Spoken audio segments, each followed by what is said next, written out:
कोई भी कारण हो, कोई भी बात हो, चिढ़ो मत, गुस्सा मत करो, जोर से मत बोलो, मन शांत रखो, विचार करो और फिर निर्णय लो। आवाज से आवाज नहीं मिटती, चुप्पी से मिटती है। तकलीफ सिर्फ आपको होगी, दुख भी आपको ही होगा।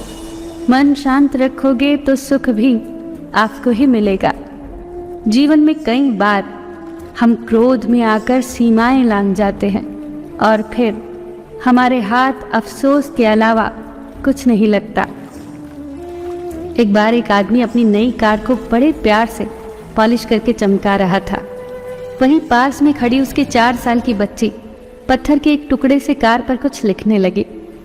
कार पर खरोंच लगती देख पिता को इतना गुस्सा आया कि उसने अपनी बेटी के हाथ को जोर से मरोड़ दिया। इतनी जोर से कि उसकी एक उंगली की हड्डी पर बहुत चोट लगी। अस्पताल में दर्द से कराती हुई बेटी ने पापा को गले लगाकर पूछा, पापा मेरी उंगलियां कब तक ठीक हो जाएंगी? शर्मिंदा पिता कोई जवाब न दे पाया। उसे अपने किए पर इतना पछतावा हुआ कि वो घर वापस आकर कार पर लाते घूसे बरसाता हुआ अपना गुस्सा निकालने लगा। तभी उसकी नज़र उस खरोंच पर पड़ी जिसकी वजह से उसकी नन्ही सी बेटी को उंगली पर इतनी चोट लगी थी। जानते हैं पत्थर के टुकड़े से बेटी ने कार पर क्या लिखा था?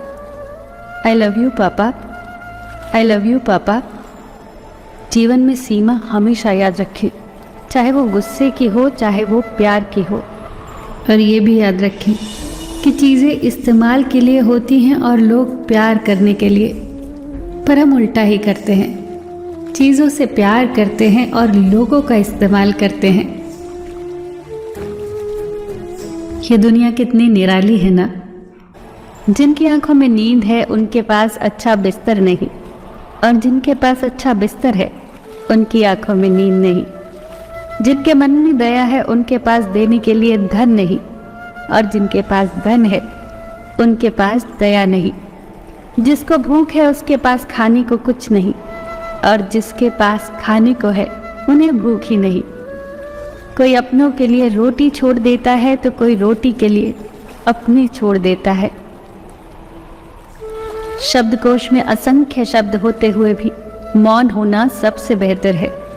दुनिया में हजारों रंग होते हुए भी श्वेत रंग सबसे बेहतर है। खाने को दुनिया भर की चीजें होते हुए भी उपवास शरीर के लिए सबसे बेहतर है।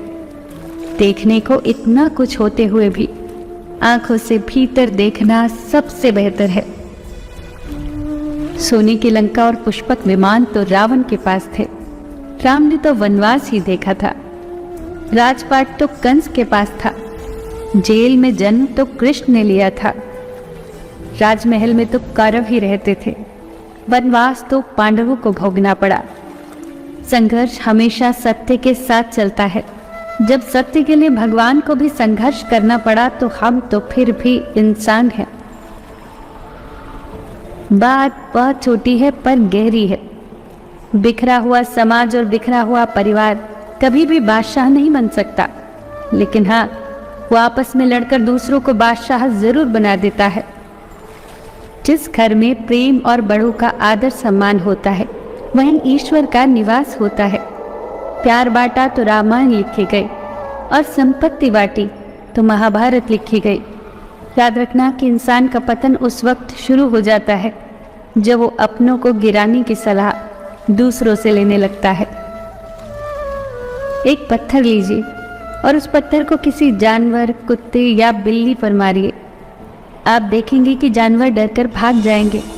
अब वही पत्थर लीजिए और एक मधुमक्खी के छत्ते पर मारिए, फिर देखिएगा कि मधुमक्खियां आपका क्या हाल करती हैं। पत्थर वही है और आप भी वही हैं, बस फर्क यही था कि जानवर अकेला था और मधुमक्खियां समूह में थी। एकता में ही शक्ति होती है। संयुक्त रहिए, संगठित रहिए, प्यार से रहिए, सबका ख्याल रखिए, पर अपना भी ख्याल रखिए। हमेशा मुस्कुराते रहिए, कभी अपने लिए तो कभी अपनों के लिए।